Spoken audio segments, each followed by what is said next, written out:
You know how we have Arataki Ito coming out? Yeah, I don't know anything about him. So let's dive into the potential 4 upcoming characters from each region in the future, their potential lore, real-life inspirations, and what they're going to do in the future Archon quests.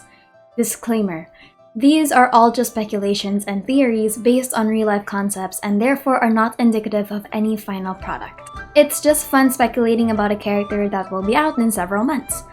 Or years. If you like this kind of content, please consider subscribing and joining the people. Cyno is the unit featured in Sumeru, and from how he was introduced in the manga, he's Lisa's teacher and acquaintances with Amber and Calais.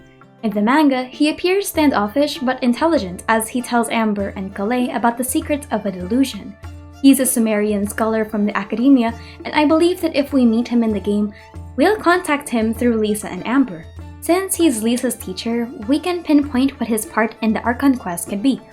We know that he has extensive knowledge on Archon residue, and alternatively, visions. Lisa's work in Sumeru dealt with divine arts and vision magic, so by extension, so is his. In the manga, we see that he knows Archon residues are weakest at night, and how to seal it in a person's body. I believe that his real-life inspiration is Anubis. Anubis is the Greek name of the god of death and has the head of a canine on a man's body. Anubis is associated with the afterlife, but also with the process of mummification and protecting tombs. In the manga, he's the one that assists Lisa with Archon residue situation, and he seals the magic inside Calais in a pyramid-shaped vessel, effectively entombing it. The eye seen in the magic circle created could be a reference to the Eye of Ra. It's missing the lone curves at the bottom, but this may just be because it isn't a one-to-one correlation. The Eye of Ra is meant to be a protective symbol that keeps evil at bay, and we know that this is the Eye of Ra rather than Horus because it's the left one. The ritual he does here is known as the Lesser Banishing Ritual of the Pentagram. The ritual is perceived to banish the impurities of the elements from the Magician's Circle, which in this case is the black fire. The magic circle they use is almost like a compass, and it makes sense since the dialogue he uses are the following. The words are known as 4 cardinal points and an associated name of God. This is done to invoke the elements respectively. I believe we'll see him in the beginning of the story, and it's through him we get roped into the true inner workings of Sumeru's academia and their research into Archon magic.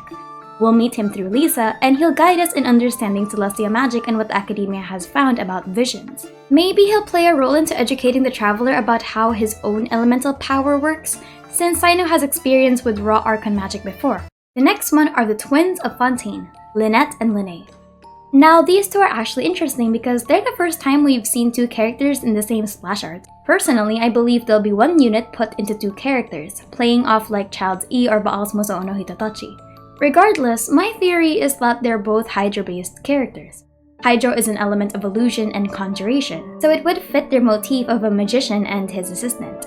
As for the real-life inspiration, I believe they've taken inspiration from the story of John Eugene Robert Houdin. He was famous as the father of the modern style of conjuring, and was an exquisite illusionist and magician in his time. However, before he became a magician, he was a clockmaker. When you listen to the introduction of the twins, you hear a small tick of a machine and the background is similar to the head of a clock tower. Enemy of the divine. Houdin was a student of horology, which was a study of the clockwork and time. But moving on, he found the 2-volume set of the magic called Scientific Amusements. He continued his study of mechanical toys and automatic figures, which is why I believe that one of them is not a human or that they're connected not only physically but mentally. Robert Houdin was known for his trick known as the Second Sight, which was a 2-person mind-reading act.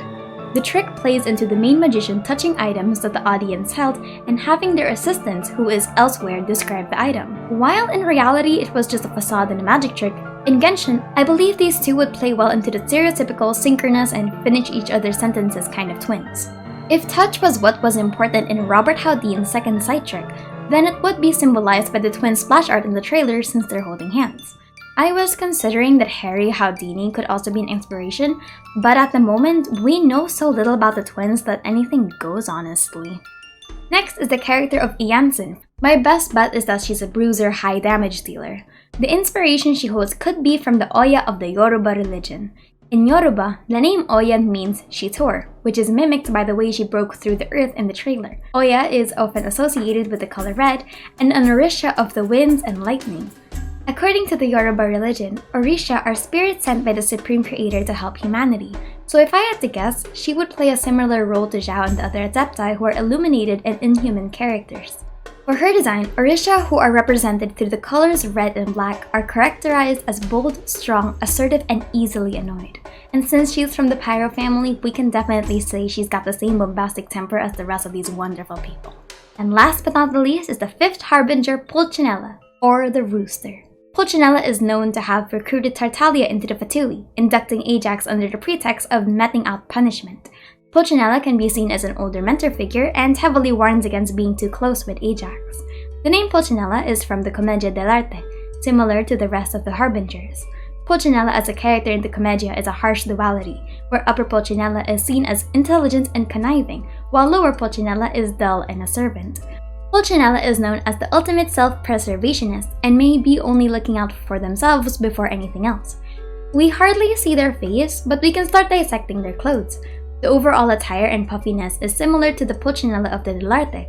When I looked for possible connections to real-life inspirations, I found that the shoes are polished and are called either polanes or krakos, and the hat they have looks something like a turban with a feather which originally came from India but was also present in Russian designs. Their mask may also be like a rooster beak, which could be seen from this constellation. If they are going to be a part of the story and will be playable, I believe this is when the Fatui tried to form an alliance with the Traveler. Granted, their introduction could be one of two ways. They see the Traveler as a potential ally because the Traveler is a strong being now known to have defeated two Harbingers, and they need to keep the Traveler close. On the other hand, the Fatui could give them information that none of the other organizations can, like information on Celestia, the visions, delusions, artificial life, and etc. Both sides unfortunately gain something from this alliance, and it will be a matter of the Traveler's morals to see if they truly accept.